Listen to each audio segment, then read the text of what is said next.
아멘. 네, 우리는 은혜를 시작으로 잘 기억하지만 머무름으로는 잊고 있을 때가 많습니다. 우리가 신앙생활을 하다 보면은 그때 우리가 은혜를 많이 받았었지. 그때는 정말 우리의 가슴이 뜨거웠지.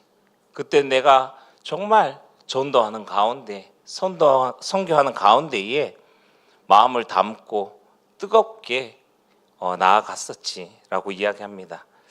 은혜를 말하긴 하지만요, 대부분 과거형으로 말하는 것을 우리를 돌아보면은 볼 수 있습니다. 그래서 시간이 지나면요, 신앙의 무게가 점점 달라지는 것을 볼 수 있습니다. 우리의 시작은 하나님의 은혜로 시작되었는데 어느 순간부터 책임으로, 또 의무로, 또 번거로움으로 바뀌어진 것을 볼 수 있습니다. 그러다가 마음속에 우리는 지금도 내가 은혜 가운데 있을까? 아니면은 은혜는 뒤에 두고 내가 지금까지 해왔던 의지와 습관만으로 신앙생활을 하고 있는 걸까? 고민할 수도 있습니다. 하지만 성경은요, 은혜를 과거로만 이야기하지 않습니다. 빌립보서 1장 6절에 하나님은 선한 일을 시작하신 이가 그리스도 예수의 날까지 이루실 줄 믿으라고 이야기하십니다. 즉, 은혜는 시작만이 아니라 끝까지 이어지는 하나님의 역사인 것입니다. 에베소서 2장 8절에서 9절 말씀 보시면 너희는 그 은혜에 의하여 믿음으로 말미암아 구원을 받았으니 이것은 너희에게서 난 것이 아니요 하나님의 선물이라. 행위에서 난 것이 아니니 이는 누구든지 자랑하지 못하게 함이라. 시작도 은혜이고 또 지금도 하나님의 은혜입니다. 우리는 은혜로 시작했고요, 그 은혜 안에 머물 때에 우리는 우리의 신앙이 살아나게 되는 것입니다. 신앙은 흔들릴 때의 문제는 열심이 아니라 우리가 지금 어느 자리에 있느냐입니다. 믿음이 약해질 때 우리는 왜 그렇다고 생각합니까? 우리가 말씀을 더 많이 보아야 하냐? 아니면 내가 기도를 덜 해서 그런가? 아니면 나의 헌신과 또 봉사가 작아서 그런가? 부족해서 그런가? 물론 이러한 부분들도 중요합니다. 하지만 성경에서는요, 우리의 신앙의 문제, 우리가 자꾸만 믿음이 약해지고 우리가 점점 일어설 힘이 없을 때에 지금 네가 서 있는 자리가 어디냐고 묻고 있는 것입니다. 그렇습니다. 우리가 신앙생활하는 가운데에 우리에게 오는 고민들과 어려움, 이 모든 것은 지금 우리가 어느 자리에 있는지 우리가 분명히 알지 못하면은 결국 흔들릴 수밖에 없는 것입니다. 고린전서 10장 12절에 그런즉 선줄로 생각하는 자는 넘어질까 조심하라. 어디에 서 있는가가 중요하다는 뜻입니다. 여러분은 은혜 안에 서 있습니까? 아니면은 은혜는 그냥 출발점에 두고 지금까지 자신의 힘으로 버티면서 나오셨습니까? 우리가 은혜를 벗어나면요, 우리의 신앙은 쉽게 지칠 수밖에 없습니다. 우리의 신앙의 기쁨과 확신이 약해지게 되고요, 작은 시험에도 흔들릴 수밖에 없습니다. 결국에는 우리의 믿음이 점점 무너질 수도 있다는 것이죠. 그렇게 되어지면 우리의 삶의 열매가 무너질 수 있게 되는 것입니다. 그래서 요한복음 15장 4절에서 6절에 주님은 내 안에 거하라, 나도 너희 안에 거하리라. 가지가 포도나무에 붙어 있지 아니하면 스스로 열매를 맺을 수 없는 것 같이 너희도 내 안에 있지 않으면 그러하니라. 나는 포도나무여 너희는 가지라. 내가 내 안에 내가 그 안에 거하면 사람이 열매를 많이 맺나니 나를 떠나서 너희가 아무것도 할 수 없음이라. 사람이 내 안에 거하지 아니하면 가지처럼 밖에 버려져 마르나니 사람들이 그것을 모아다가 불에 던져 사르느니라. 은혜는 거함입니다. 이 거함이 생명인 것입니다. 오늘 본문의 사도 바울도요, 단 한 가지로 자신을 설명하는 것을 볼 수 있습니다. 내가 긍휼을 입었다.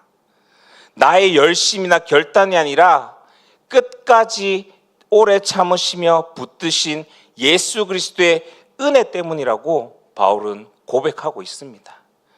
나의 나 된 것은 하나님의 은혜로 된 것이니, 즉 바울은 예수 그리스도의 은혜에 붙들린 사람이었습니다. 그리고 그 은혜가 지금도 바울 자신을 붙들고 있다고 고백하는 것을 오늘 말씀을 통해서 볼 수 있죠. 우리는 오늘 말씀을 통해서 은혜 안에 머무는 믿음이 무엇인지 한번 살펴봐야 될 것입니다. 첫 번째로 은혜 안에 머무는 믿음은 끝까지 붙들리는 믿음입니다. 16절에 그러나 내가 긍휼을 입은 까닭은 이라고 바울이 시작하지요. 여기서 긍휼은요, 단순히 불쌍히 여김 정도가 아니라 성경에서 긍휼은 죄인을 포기하지 않고 다시 붙잡아 살리는 하나님의 마음이라고 이야기합니다. 바울이 자신이 긍휼을 입은 이유에 대해서 이야기하는데, 오늘 바울의 말하는 이 뉘앙스가 나는 원래 안 되는 사람이었다. 그런데도 하나님이 나를 붙드셨다. 우리는요, 은혜를 종종 한 번의 감동으로 오해할 때가 있습니다. 아, 그때 진짜 은혜 받아서 눈물이 났었다. 아, 그때 정말 내 마음이 뜨거웠었지. 근데 바울은 은혜를 과거의 추억으로 이야기하지 않습니다. 은혜를 말할 때요, 바울은 그때 있었던 사건이 아니라 지금도 계시고 지금도 계속해서 하나님이 붙드심을 이야기하고 있습니다. 지금도 바울의 삶 속에서 사역하는 그 가운데에서도 계속해서 하나님의 붙드심을 이야기하고 있는 것이죠. 왜 그렇습니까? 바울은 자신이 구원받은 뒤에도요, 사역하는 가운데 수많은 비난 가운데 있었고요, 오해와 핍박 가운데 외로움 속에서 사역하였습니다. 그걸 버텨낸 힘이 무엇이냐?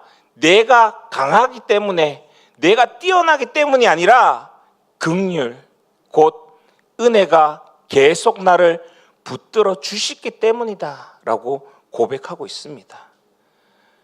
은혜 안에 머무는 믿음은요, 내가 열심히 해서 여기까지 왔다가 아니라 오늘도 주님이 나를 붙드셔서 내가 지금 이 자리에 서 있다라고 고백하는 것입니다.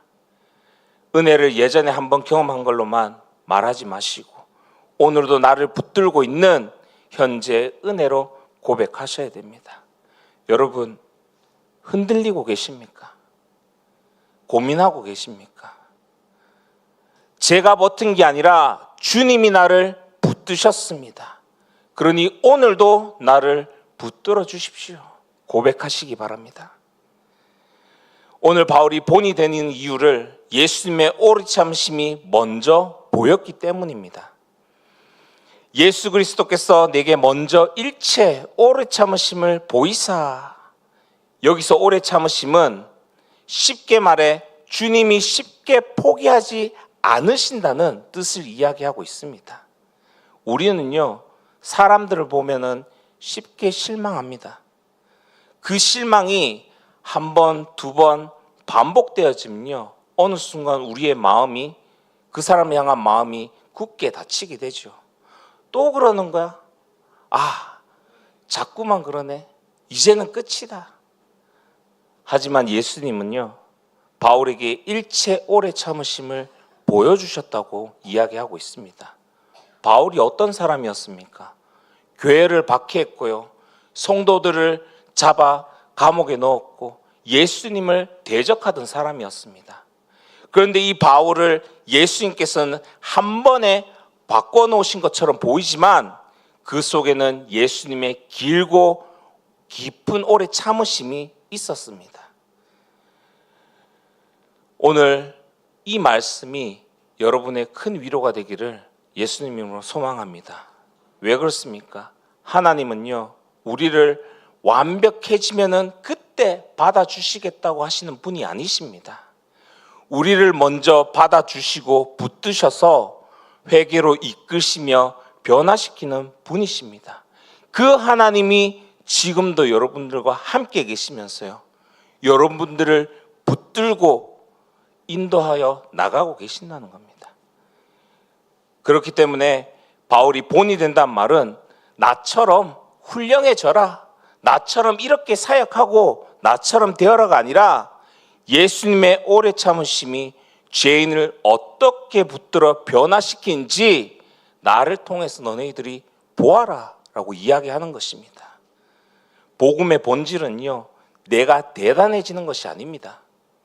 예수님이 얼마나 대단히 오래 참고 붙드시는 분이심을 우리가 실제로 우리의 삶을 통해서 아는 것, 그것이 복음의 본질인 것입니다. 그래서 우리는 때때로 우리에게 실망할 때도 있습니다. 아, 왜 또 나는 이렇게 되어 있지?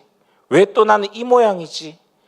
왜 다른 사람들은 다시금 힘을 내서 나아가는데 나는 아직까지? 그렇게 하고 끝내고 말고요. 그렇게 끝내지 마시고 예수님의 오래 참으심을 붙드시기 바랍니다. 또 다른 사람들을 바라볼 때에 실망할 때도 있습니다. 그때에도 주님이 나를 오래 참으심으로 붙드셔서 변화시킨 것처럼 그 사람 또한 붙드시어 변화시키실 것이다. 은혜 안에 머무는 믿음은 이 소망에 눈을 갖는 것입니다. 후에 주를 믿어 영생 얻은 자에게 본이 되게 하심이라. 은혜의 목적인 것이죠. 여기서 영생은요, 단지 천국에 갈 수 있는 그러한 입장권, 티켓이 아닙니다. 영생은 하나님과 연결된 생명, 곧 주님과 함께 사는 삶을 이야기하는 것입니다. 바울이 영생 얻은 자들의 본이 된다는 말은 다시 이야기하지만 모범생이 되는다. 내가 무언가를 잘하는 모범적인 사람이 되어야 된다는 뜻이 아닙니다. 바울은 자신의 과거를 보면서 예수님은 이러한 나도 살리셨다. 예수님은 이러한 나도 새 사람이 되게끔 바꾸셨다. 예수님의 은혜는 처음도 그렇지만 지금까지도 나와 함께 하시며 붙드시며 이끌고 가신다. 이처럼 은혜에 머무는 가운데 들어가고요, 붙들림의 은혜 속에 있으면은 오늘 17절에 자연스럽게 하나님께 찬양하는 삶으로 들어가게 되는 것입니다. 영원하신 왕 곧 썩지 아니하시고 보이지 아니하시고 홀로 하나이신 하나님께 존귀와 영광과 영원 무궁하도록 있을지어다. 은혜를 깊이 한 사람은 매일 삶 속에서요, 감사가 되어지고 하나님께 영광으로 끝을 냅니다. 은혜가 깊을수록 나의 이야기를, 나의 성공을 이야기하는 것이 아니라 하나님의 영광을 이야기하는 가운데 있게 되는 것이죠. 그래서 우리가 누구를 만나든지 내가 얼마나 열심히 했는가 설명하는 것이 아니라 하나님 나를 어떻게 붙들고 지금까지 나를 변화시키시며 이끌고 오셨는가 고백하는 자리에 있게 되는 것입니다. 우리의 신앙의 간증도요, 내 결심이 아닌 주님의 오래 참으심과 긍휼이 나의 중심이 되어야 되는 것입니다. 그래서 우리는 항상 은혜 받는 사람답게 마지막은 주님께 존귀와 영광을 올려드린다는 이 고백으로 마무리를 하여야 합니다. 두 번째로 은혜 안에 머무는 믿음은요, 싸워 지키는 믿음입니다. 오늘 18절에 아들 디모데야 내가 내게 이 경계로서 명하노니, 바울은 디모데에게요, 편안한 신앙이 아니라 싸우는 신앙을 맡기는 것을 볼 수 있습니다. 더구나 여기에 명하노니라고 하는 것은 군사적인 명령, 아주 분명한 책임을 위임하는 말입니다. 그래서 바울은 디모데에게 영적 싸움의 한복판에 세워진 사람이라는 것을 이야기하고 있는 것이죠. 바울은 이 사명을 전에 너를 지도한 예언에 따라 주었다고 이야기합니다. 디모데의 사명이 갑자기 생긴 것이 아니라 하나님의 부르심 속에서 이미 확인된 길이라는 뜻입니다. 여러분, 우리의 신앙은요, 내가 하고 싶어서 시작하는 취미가 아닙니다. 하나님이 맡기신 부르심의 자리인 것입니다. 그래서 바울은 디모데에게 이것은 네 선택이 아니라 네가 감당해야 될 사명이다. 여러분, 하나님의 자녀로서 부르신 이 자리는 하나님이 우리에게 맡기신 부르심의 자리입니다. 이것은 내 선택이 아니라 하나님이 내게 주신 내가 감당해야 할 사명임을 기억하시기 바랍니다. 그래서 믿음은 가만히 지키는 것이 아닌 선한 싸움인 겁니다. 이로써 선한 싸움을 싸우게 하려 함이라. 여기서 중요한 단어가 싸움이죠. 우리는 믿음이 좋으면 마음이 늘 평안해야 된다라고 생각합니다. 항상 우리의 상태가 평온한 상태에서 있어야 된다 생각하죠. 우리의 삶이, 우리의 가정이, 또 우리가 하는 업이 아무런 문제 없는 상태로 가야 된다고 생각합니다. 하지만 바울은 정반대로 얘기하고 있죠. 우리의 신앙은 싸움이다. 왜 싸움입니까? 왜냐하면 믿음은 저절로 유지되는 것이 아닙니다.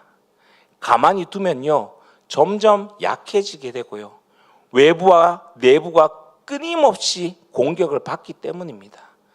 여기서 선한 싸움이란 말은 사람과 싸우는 뜻이 아니라 교회 안에서 다투어란 얘기가 아니라 거짓 가르침과 또한 자기 중심적인 생각과 싸우라는 것입니다. 우리가 은혜에서 벗어나게 만드는 모든 유혹과 싸우라는 것입니다. 특히 에베소 교회는 어떻습니까? 말만 그렇듯 하지 거짓 교훈들이 너무나도 많았고요, 교회의 본질을 놓치고 점점 잘못된 방향으로 가는 교회였습니다. 그런 교회에 바울은 디모데에게 그것을 그냥 두지 말아라, 그것을 계속해서 진리를 위해서 싸워야 한다라고 이야기합니다. 그러나 그 싸움은 육신의 싸움이 아닌 선한 싸움이어야 한다. 자기의 자존심을 지키는 싸움이 아니라 복음과 은혜를 지키는 싸움, 그 싸움을 계속해서 해나가라고 이야기합니다. 우리가 이 선한 싸움을 하는데 싸움의 무기는 무엇입니까? 그 무기는 우리의 믿음과 착한 양심입니다. 바울은 선한 싸움을 싸우는 방법을 믿음과 착한 양심을 가지라고 이야기하죠. 여기에서 믿음은 복음 위에 서는 것, 즉 나는 은혜로 사는 자다라고 고백하는 것입니다. 그리고 착한 양심은 완벽한 도덕성을 이야기하는 것이 아니라 하나님 말씀 앞에 내가 부끄럽지 않는 마음, 우리가 살아가는 가운데 죄를 합리화하지 않고 멀리하는 마음, 그것이 착한 양심입니다. 사람은 믿음만 말하면서 양심을 무시할 수 있습니다. 하나님은 은혜로 다 용서하시잖아요. 복음이면 되는데, 그러면서 죄를 가볍게 여길 수 있습니다. 오늘 바울은 그것을 경고하고 있죠. 믿음과 양심은 분리되지 않습니다. 양심이 무너지면요, 반드시 믿음도 흔들리게 되어 있습니다.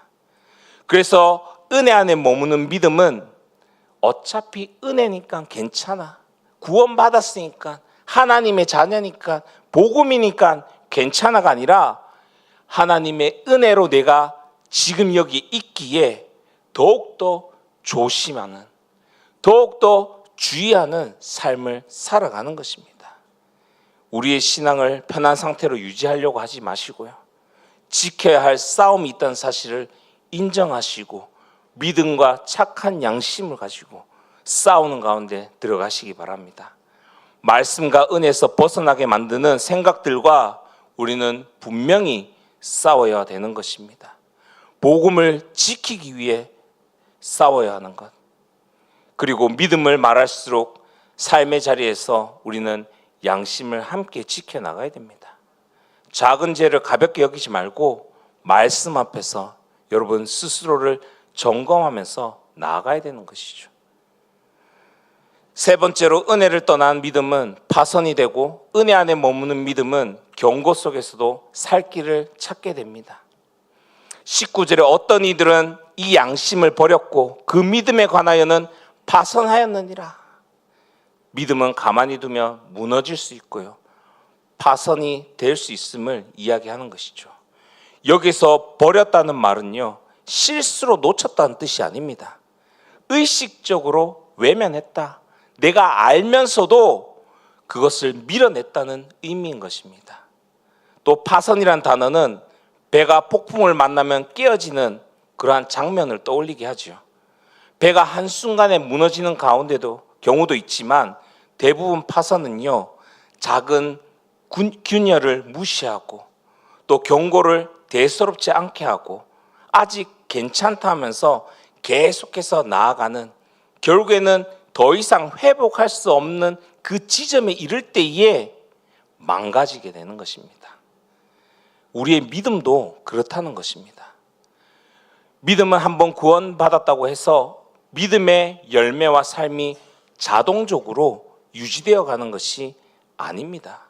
그래서 우리는 늘 우리를 점검하는 가운데 있어야 됩니다. 우리 양심을 무시하고 죄를 합리화하고 은혜를 가볍게 여기면 우리의 믿음은 서서히 방향을 잃게 되고요, 결국에는 파선에 이르게 된다는 것입니다. 중요한 건 파선의 시작은 되게 큰 죄에서 시작이 아니라 작은 타협, 작은 무시, 작은 합리화입니다. 이 정도면 괜찮겠지, 이 정도면 그냥 넘어갈 수 있겠지, 이러한 생각을 우리는 경계해야 됩니다. 우리의 작은 죄와 작은 불순종, 작은 자기 합리화를 가볍게 넘기지 마시고요, 즉시 하나님의 말씀 앞에서 자신을 점검하시기 바랍니다. 또한 오늘 바울은 두 사람의 이름을 언급하는 것을 볼 수 있습니다. 성경에서 이름을 직접 언급하는 것은요, 아주 이례적이고 무거운 일입니다. 오늘 바울이 감정으로 분노해서 오늘 후메네오와 알렉산더 이 두 사람의 이름을 공개한 것이 아닙니다. 여기엔 분명한 목적이 있죠. 그 목적의 첫 번째가 거짓 교훈의 위험을 분명히 드러내기 위함이었습니다. 신앙의 문제를 그냥 그럴 수도 있지라고 넘기면요, 자기 개인만 흔들리고 무너지는 것이 아니라 우리 교회 공동체 전체가 흔들리게 되는 것입니다. 두 번째는 개인의 죄를 정죄하기보다는 공동체를 보호하기 위함이죠. 교회는 사랑의 공동체이지만 동시에 진리를 지켜야 하는 공동체입니다. 오늘 바울이 이 두 사람의 문제를 개인의 성격의 문제로 보지 않고요, 그들이 하나님을 회방하는 단계까지 갔다라고 이야기하고 있습니다. 즉 은혜에서 벗어나 복음을 왜곡하는 자리까지 간 것을 이야기하고 있죠. 그래서 바울은 이 문제를 그냥 그럴 수 있지, 복음이니까 이해하지라고 넘긴 것이 아니라 문제를 흐리지 않고 분명히 드러내어 교회가 깨어 있도록 오늘 경고하는 것을 볼 수 있습니다. 교회 안에 사랑이라는 이름으로 하나님의 진리를 흐리게 하거나 분명히 말해야 할 것을 침묵하지 말아야 합니다. 동시에 문제를 드러낼 때에 우리가 비난이나 험담이 아니라 정말 우리 교회 공동체를 살리기 위한 태도로 다루어야 하는 것이죠. 오늘 바울은 이 사례를 통해서 우리 모두가 끝까지 은혜 안에 머물도록 경계하라고 말하는 것입니다. 다른 사람을 판단하고 비난하고 그런 것이 아니라 나 자신을 점검해라. 너를 점검하는 가운데 있어라고 주시는 경고인 겁니다. 이 경고의 목적은요, 멸망이 아닌 배움과 회복입니다. 내가 사탄에게 내준 것은 저희로 징계를 받아 회방하지 말게 하려 함이라. 조금 어렵게 들릴 수도 있죠. 하지만 여기의 핵심은 이 경고가, 이 징계의 목적은 버림이 아닌 회복이다라고 이야기하는 것입니다. 사단에게 내준다는 말은 저주하거나 포기하겠다 이런 뜻이 아닌 교회의 보호 울타리 밖에서 너 자신의 선택과 그 선택에 의한 결과를 분명히 경험함으로써 빨리 정신 차리고 다시 돌아와라. 다시금 돌아오게끔 하는 마지막 조치인 것입니다. 오늘 바울의 목표는 분명하지요. 회방하지 말게 하려 함이라. 즉 이 사람들이 완전히 무너지기를 바라는 것이 아니라 자신들이 어디까지 잘못 왔는지를 깨닫고 멈추고 다시 되돌아오기를 바라는 것이죠. 은혜는요, 아무 말도 하지 않는 방임이 아닙니다. 참 은혜는 때로는 아프게 멈추게 해서라도 살 길로 돌아오게 해야 하는 것입니다. 하나님은 자기의 백성을 포기하지 않으시기에 때로는 징계를 통해서라도 붙드시고 돌이키십니다. 그래서 우리는요, 이러한 경고를 두려워하기보다 그 경고 속에 담긴 하나님의 회복의 목적을 바라보아야 합니다.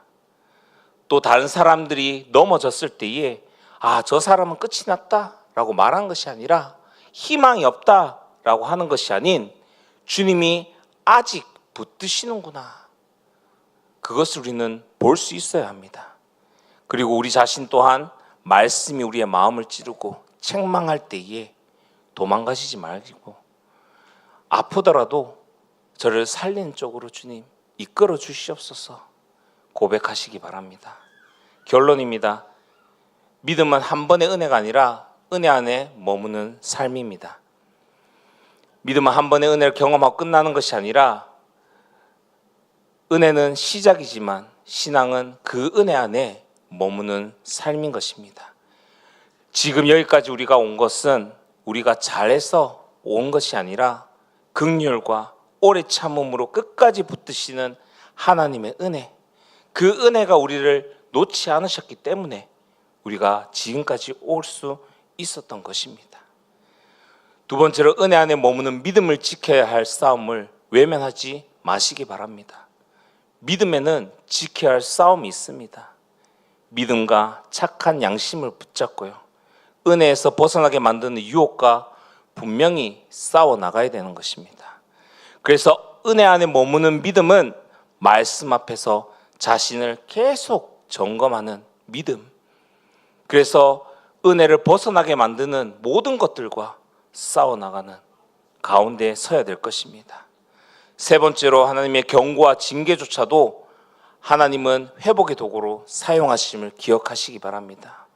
하나님은 자기 백성이 돌아오기를 원하십니다.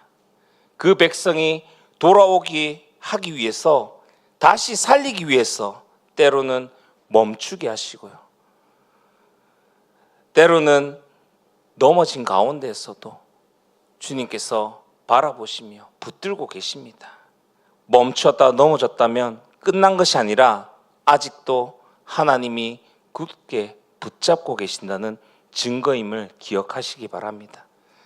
이번 한 주간도 은혜 안에 머무는 모든 큰산교회 성도님 되시기를 바랍니다. 넘어질 때는 숨지 말고요, 돌아오시기 바랍니다. 우리가 힘이 연약하다고 주저앉지 말고요, 다시금 돌아오시기 바랍니다. 미루지 말고 오늘 주님을 선택하는 가운데 오늘도 나와 함께 계시며 나를 붙드시고 돌아오게끔 부르시는 그 주님의 음성에 우리가 응답하며 나아가는 모든 큰산교회 성도님 되시기를 예수님 이름으로 소망합니다.